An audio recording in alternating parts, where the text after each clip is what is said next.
Bueno, aquí está algunas de las primeras reacciones, no son todas, seguramente mañana va a haber muchas más reacciones. Esto es lo que está pasando al minuto. La noticia, el presidente convoca a una consulta popular para salvar la reforma laboral que hoy se hundió prácticamente en el Congreso y la reforma a la salud que prácticamente también se hundió en democracia, Mauricio, en democracia, en el Congreso.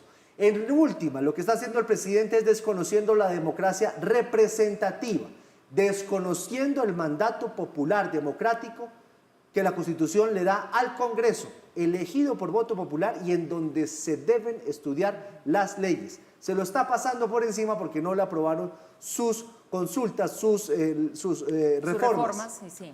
Pero es legal lo que está haciendo el presidente. No, sin duda lo es, y lo que yo creo que acabamos de ver en la locución del presidente es que ante lo que está pasando con sus reformas que no avanzaron y ya él sabe que le queda cada vez menos tiempo, en Casa de Nariño él apela otra vez como a sus raíces y a sus bases. Durante la locución mencionó varias veces la palabra pueblo, movilización, calles, insistió en el tema del bloqueo institucional que usted señalaba muy bien. Pues hombre, hace parte de la potestad y la independencia de un Congreso que decide si presentan una ponencia negativa, si debaten, si aprueban o si no aprueban los También proyectos. Paula habló de la revuelta social, Mauricio, que es lo más delicado. Así empezó la locución, lo hablando hace de la además movilización. con un himno indígena que fue más largo que el himno nacional, lo cual a mí personal me parece un irrespeto. Porque la locución es el himno nacional, no es el himno indígena. Puso el himno nacional, luego un himno indígena larguísimo.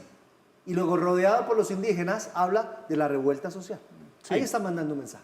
Yo creo que hay que arrancar diciendo que ambos escenarios son legales, es decir, son jurídicamente sólidos. Uno, el que en la Comisión Sexta del Senado se haya decidido que 8 senadores de 14 que conforman esa comisión hayan decidido firmar una ponencia negativa diciendo la reforma laboral no va.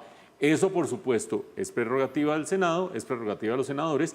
Creo que el presidente, cuando dice que le bloquearon en la comisión la posibilidad de que la plenaria discutiera, pues se lo bloquearon porque es que los proyectos tienen que pasar primero por comisión y después por plenaria. Así es la ley, así es el procedimiento legislativo. No es insidia de nadie, no es abuso de nadie, así funcionan las cosas en el procedimiento legislativo. Pero también es sólida desde el punto de vista jurídico la posibilidad de convocar una consulta popular. Recuerden ustedes, consulta popular consiste en preguntarle algo a la población, 1, 2, 3 preguntas, en este caso supongo que serían 2 preguntas, una por la reforma laboral, otra por la reforma a la salud, para que la gente se pronuncie y le diga a los mandatarios qué es lo que deberían hacer. Ojo que es distinto a un referendo. El referendo saca directamente la norma, es decir, yo quiero sacar una norma X, la pongo a votación de la gente y si la gente vota así, ya es norma inmediatamente. La consulta popular, la gente se pronuncia y eso obliga políticamente a los encargados de tramitar esa norma, en este caso al Congreso. Hay varios requisitos, por supuesto, y los vamos a estar discutiendo durante todos estos días, pero hay 2 cosas fundamentales. Debe pasar en primera instancia, la consulta que saca el presidente, le debe pasar por el Senado. El Senado evalúa la conveniencia de que siga adelante esa consulta. Yo creo que eso estaría prácticamente chuleado en la medida en que el Senado diga que es inconveniente que la gente se pronuncie sobre 2 reformas, pues puede tener unas objeciones desde el punto de vista institucional, pero no desde el punto de vista político. Después debería sacarse a votación de la gente y debería tener 1/3 del censo electoral de participación. Participación de, grosso modo, 12,5 millones de personas, más o menos. Y después de esos 12,5 millones, si es que participan todos, la mitad más 1 definiría sí o no queremos lo uno o queremos lo otro. Creo que es fundamental tener presentes 2 cosas. Una de ellas, este es el mecanismo ideal para un gobierno como el de Gustavo Petro. Gustavo Petro es mucho mejor activista que mandatario. Vean ustedes los resultados a estas alturas del gobierno. Es mucho mejor agitador que jefe de Estado. Vean ustedes los resultados. Es mucho mejor llamando a la gente a las calles que llevando políticas públicas a feliz término. Por lo tanto, esto es, digamos, en términos coloquiales, un papayazo para poner a Gustavo Petro en el escenario que mejor lo sabe hacer. Pero del otro lado, hay que tener presente que la reforma laboral le gusta a mucha gente, la reforma a la salud le disgusta a mucha gente. todos los que están en este momento sufriendo porque no reciben sus drogas, todos los que en este momento están sufriendo porque no reciben sus consultas, todos los que están sufriendo en este momento porque le cerraron la especialidad a la que estaba acostumbrado cerquita de donde está en este momento morando o habitando. Toda la gente que en este momento sufre por la reforma a la salud está en este momento siendo evaluada o sería evaluada en una consulta de este estilo. Por lo tanto, pues vamos a ver cómo evoluciona esto en adelante, porque va a ser un verdadero pulso político. Pero Mauricio, ya hay mucha gente que se está preguntando y el presidente sí tendrá las mayorías en las calles. Es que este no es el año pospandemia donde había cientos de miles de personas que querían salir a las calles a protestar. No, de hecho, las últimas convocatorias que ha hecho el presidente de la República ha sido escasísima la cantidad de gente que sale.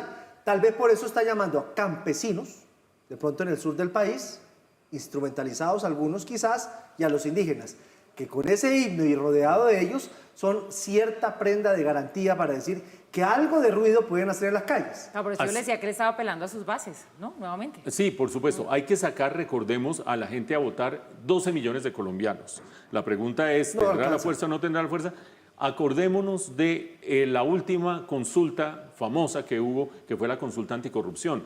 Un tema más popular que el de la corrupción y que la gente... Y no llegó al umbral necesario. Por lo tanto, recordemos pues que la cosa no es mamey, pero habrá que ver. Y puede coincidir con las elecciones, porque eso es lo que Con preocupa. los tiempos que hay, Con sí. los tiempos que hay puede terminar coincidiendo con la elección presidencial. ¿Qué tal en la elección presidencial? Hay una preguntita para que el presidente extienda su mandato. Eso habría que evaluarlo Complicado, ¿no? al doctor Charri.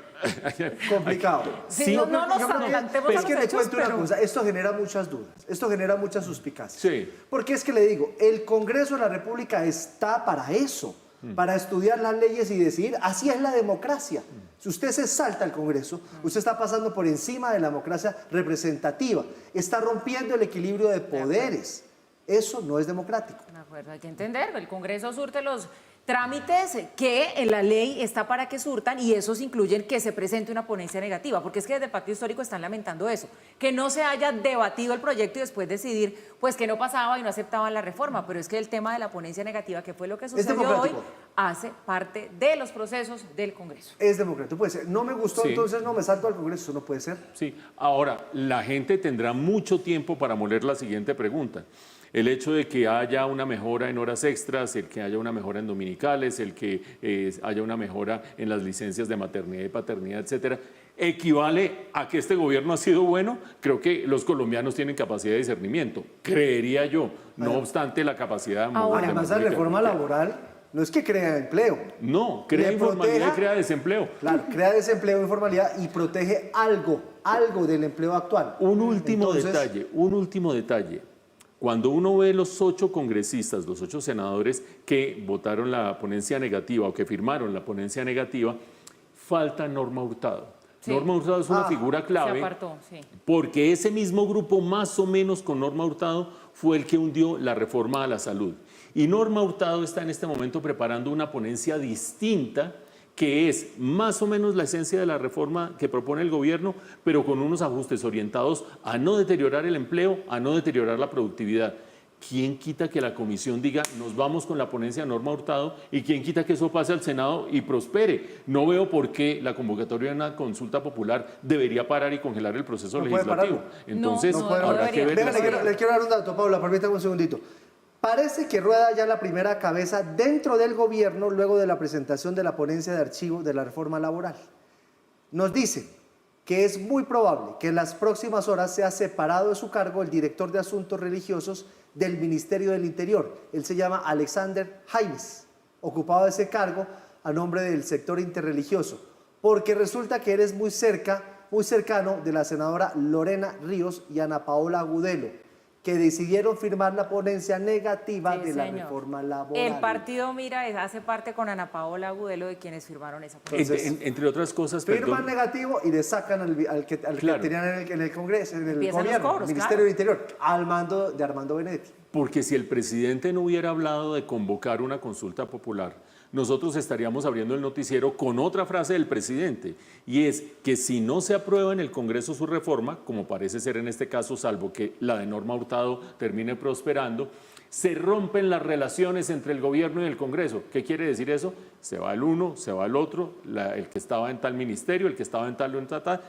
sacando la cuenta de cobro de aquellos que hayan firmado negativamente. Y si se rompe esa relación, entonces, ¿cómo van a debatir? Porque por eso el Congreso Claro. tendría un mes para decidir de esta convocatoria del presidente. Y si se rompen las relaciones con el Congreso, pues el Congreso no le decide. Por supuesto. Pero El de todas Senado, maneras, donde no tiene la la tiene mayoría es fácil. el presidente. No la tiene fácil porque usted nos ha repetido muchas veces cómo funciona la dinámica a medida que Exacto. avanzan los años es de gobierno de un presidente, el que sea. Entonces el primer año resulta que es más del presidente, el segundo del Congreso, el tercero ya la cosa cambia. Y mire, por ejemplo, esa ponencia negativa, ahí tenemos representantes de los conservadores, del Centro Democrático, de los liberales, del Partido Mira. Ya cada cual está formando su toldo aparte. De todas maneras, son políticos, querida. Son A nosotros sí no políticos. se nos puede olvidar. Y eso- Dinámicos, siempre eso- dinámicos. Usted quiere